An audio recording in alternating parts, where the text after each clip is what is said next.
everyone, I am Juliet and you're joining me here today at Spoiled Rotten Beads. I'm going to show you a brand new design in a minute. It's called the XO bracelet and it uses a new shape called the Chevron Duo. It's really gorgeous and it's fun and easy to make as well. Before I show you, I will just say to you, hit that subscribe button and subscribe to our channel so that you hear about all of our latest uploads and new arrivals here at Spoiled Rotten Beads. So do hit that subscribe button and then you will be the first to know about the things that we're doing and everything we're up to here at Spoiled Rotten. So this is the gorgeous XO bracelet here. Let me get that up to the camera and let you guys take a look. It's really pretty. I've got it here in a blue colorway as well. It uses Chevron Duo Beads and Gemduo Beads and also Baroque 2-hole Cabochons, which have got a lovely texture to them. Let me see if you can see that texture on those Cabochons there, if I take that up to the camera. Really, really pretty. There is a free pattern that you can download from our website, www.spoiledrottenbeads.co.uk. So do click on the link in this video description and that will take you directly to the right page on our website so that you can download this free pattern and you can bead along with me. I will just say, because I know you guys are going to ask, the beautiful necklace that I am wearing is called Rivoli Roses and the design is by Jean Power. It is one of Jean Power's patterns that you can find over on her website, and also it is an upcoming workshop here at Spoiled Rotten Beads as well. So take a look at our workshop pages if you're local to us, and then you can come along and make one of these for yourselves. Or head over to Jean Power's website and you'll be able to purchase the pattern from her as well, I believe.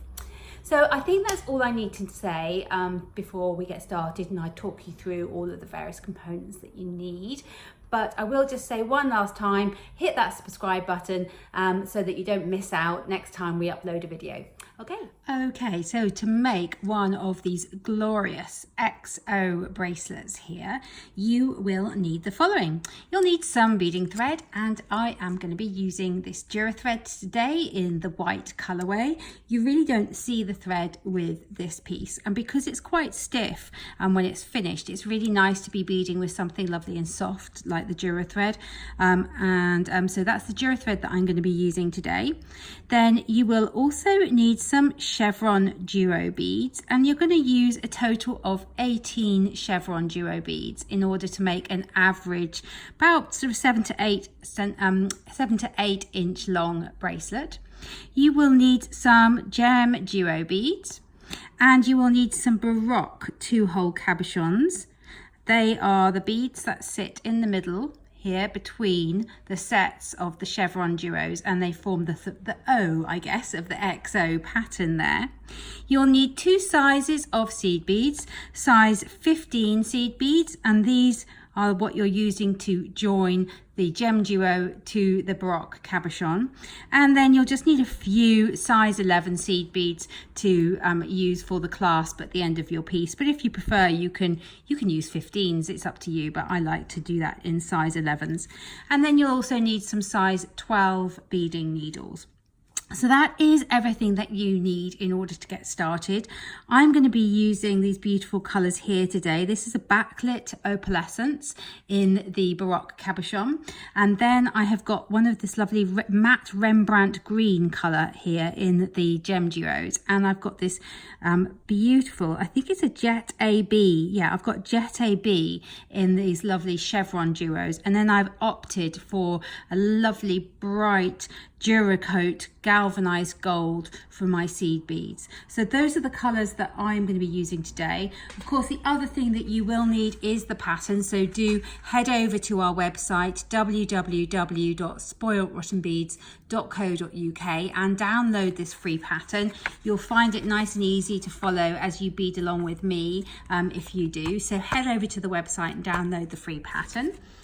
So I think that is everything I need to talk you through in terms of equipment. So I'm just going to thread up my needle now with around about 1.5 meters of my thread, and then I'm going to show you how to get started. There is one other thing you'll need, which is a stop bead. So a stop bead is just any old bead from your stash that you will use at the very beginning of your work in order just to stop the first few beads from the design from falling off the tail of your thread. So I'm just gonna pick up, I think, a size 8 seed bead, but it can be anything from your stash.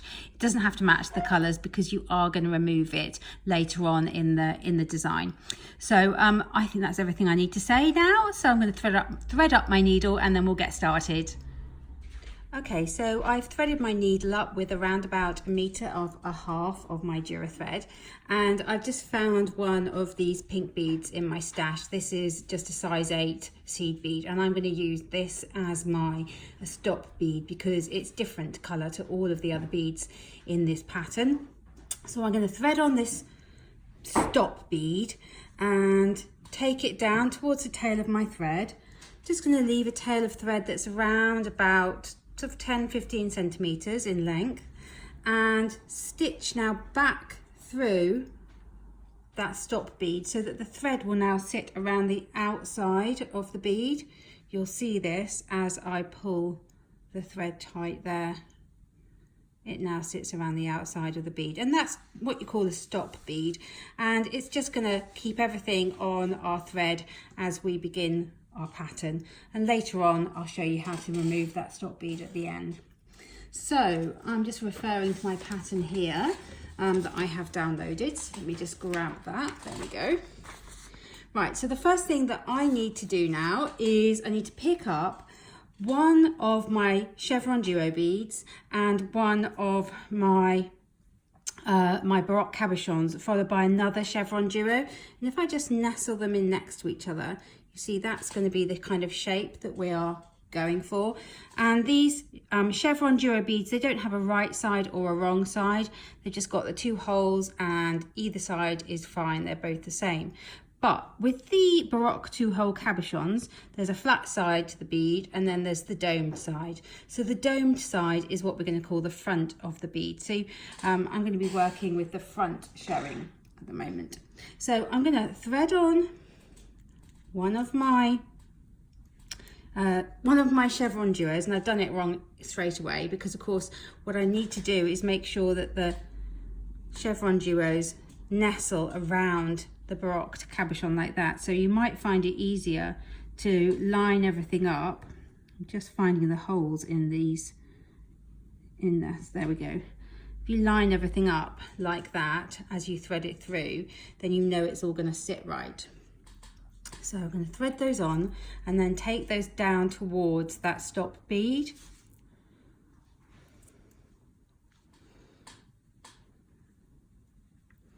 There we go.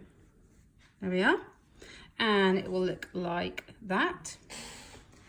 And now what I'm going to do is I am going to pick up 8 of my seed beads because we're going to attach the clasp right at the beginning in this piece. So I'm going to pick up 8 of my size 11 seed beads. So that's 4, 5, 6, 7, 8. 8 seed beads. Take those down towards the rest of my work there. You can hear my chair creaking, a creaky chair. There we go. And now I'm going to thread on 1/2 of my clasp, like so, and I'm going to pick up 4 more of my size 11 seed beads, and it will look like that. And now I'm going to thread back through the 4th seed bead that I added in this step, and I'll just pull my thread through and then get my fingers out of the way so you guys can take a look. It will look like that there. You can see that those seed beads have now pulled around to form a loop, and I'm now going to pick up 3 more seed beads and go through the Chevron Duo, the Baroque Cab, and the other Chevron Duo, like that. So we're working back towards the end with that stop bead on it.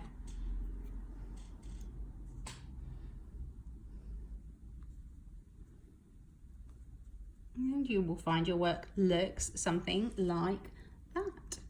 And there we go. Okay, so we are now going to pick up one of our lovely gem duos, and these gem duos, they do have a right side and a wrong side. Let me just bring everything into shot. You can hear our printer beeping in the background there. So these gem duos, they do have a right side and a wrong side.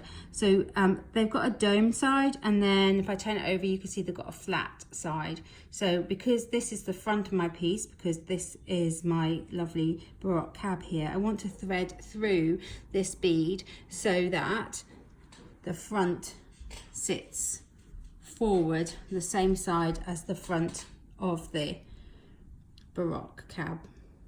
So it will look like that. There we go.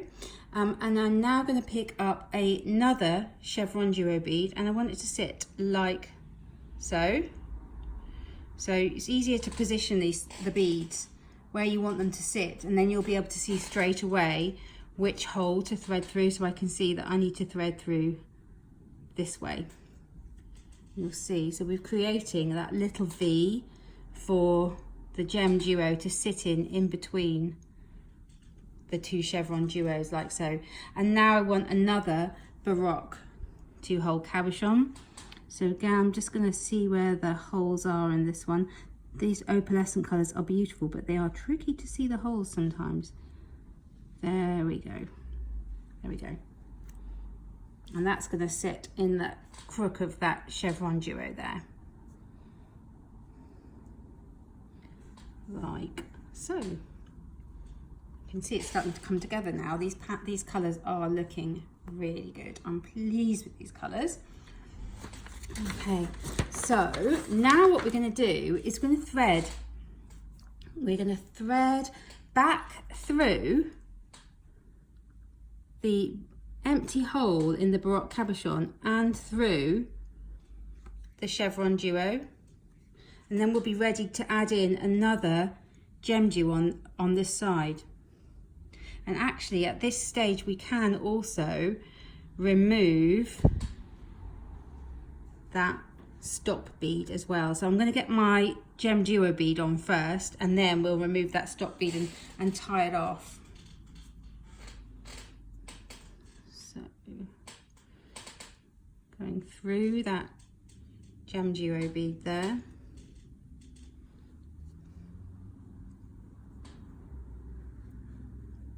Sure it's sitting the right way before I trim off. Yeah, so that's all looking good.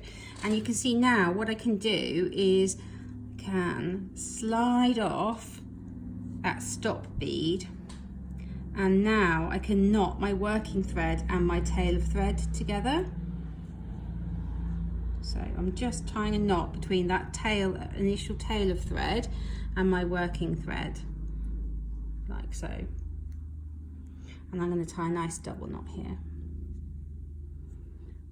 That's the great thing about this Durathread, is it does knot and it does hold its knots nicely, unlike some threads which can be a bit slippy. There's another knot going in there. Pulling it nice and tight. It's starting to look really pretty already. Just one more knot there, I like to be sure. There we go. And the holes in these Chevron Duos are relatively big, so that knot will just slip inside a hole in just a moment there. Okay, so I'm now going to thread back through the Chevron Duo and also through the Baroque cabochon, and then back through everything so that I'm finally exiting from this Baroque cabochon here, and then I'll be able to repeat the whole process until my piece is long enough. So this will now pull that knot inside that Chevron Duo there. And I'm going through the Chevron Duo and the Baroque cab. Turn my work around so I'm always working from the same direction, and you guys will find that easier to follow. There we go.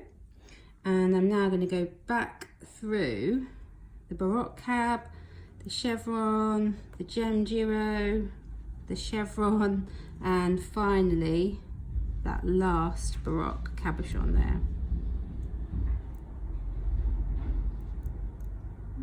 If you can't do it all at once, don't worry, you can do it in stages. So I'm going to just go through to that Gemduo to begin with.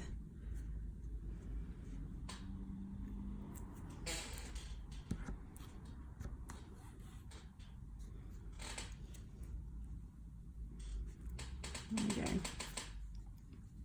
And now through the chevron and the Baroque.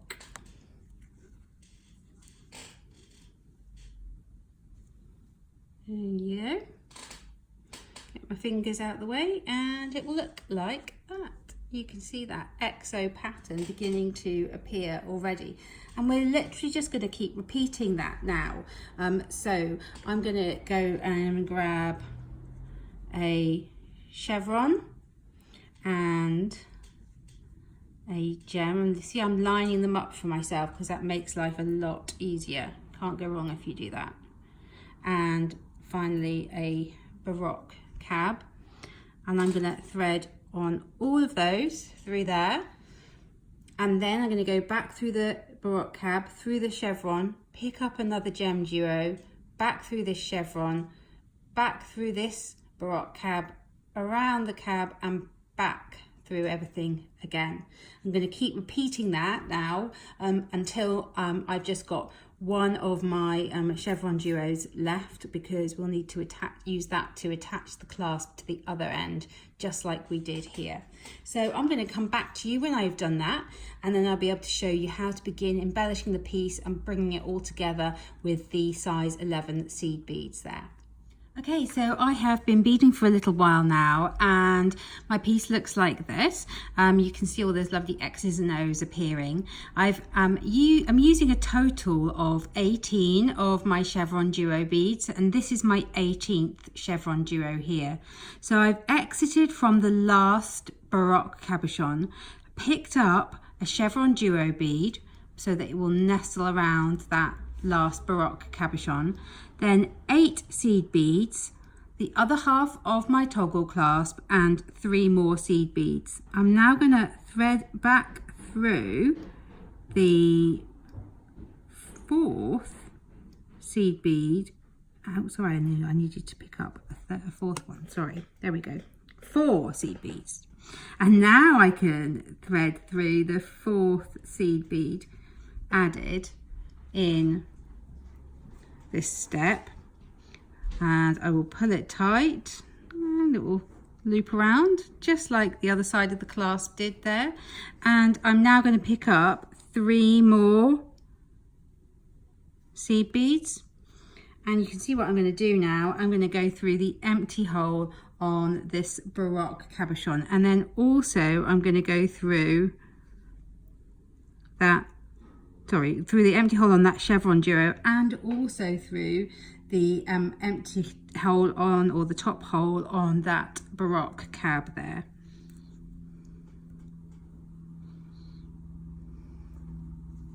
And my piece will look like that. And I'm now actually ready to begin embellishing it with the seed beads. If I bring back one of the finished pieces into shot, you'll see that you've got these rows of seed beads joining the Gemduos and the Baroque cabochons there. So I've reached the end of my piece here, this first side, and I'm just going through that Chevron Duo and the Baroque, sorry, not through the Chevron Duo, just through the Baroque cabochon there with my last set of 7 size 15 seed beads. So just through the Baroque cabochon there. Sorry about that mistake there. There we go. And now I need to turn the corner, turn around and do the same on the other side. So to turn around, I'm just going to go through the other hole on this Baroque cab. That's why these Baroque cabs are so useful, having these two holes. So I'm just going through the other hole there in this Baroque cab, and then of course the thread will wrap around the outside, but you won't see it because it will be hidden by this lovely Chevron Duo. So I'm going to do the same thing, picking up my 7 size 15 seed beads and then going through the empty hole in the next Gemduo, 7 size 15s back down to the Baroque Cabochon. I'm going to do all that to the other end, and then what I'm going to do is I'm actually going to flip my piece over and do it the same thing again on the back, because if I bring into shot this lovely blue one here, you'll see the back and the front have got those 7 size 15 seed beads coming out of the Gemduos, and that's what really stiffens this piece up and makes it feel really nice and solid when you wear it. So you need to repeat what I'm doing here on the back of the piece, so it's not just the front of the piece that gets embellished. When you've done that, you can just finish off your thread and your beautiful X and O bracelet will be ready to wear. So I hope you have enjoyed watching this video tutorial. Please do subscribe to our channel and let us know what you think in the comments below. There will be a list of the products that I have used in this video in the comments, in the description underneath the video as well, and also a link to our website where you can download that free pattern. Okay, thank you very much for watching. Bye bye.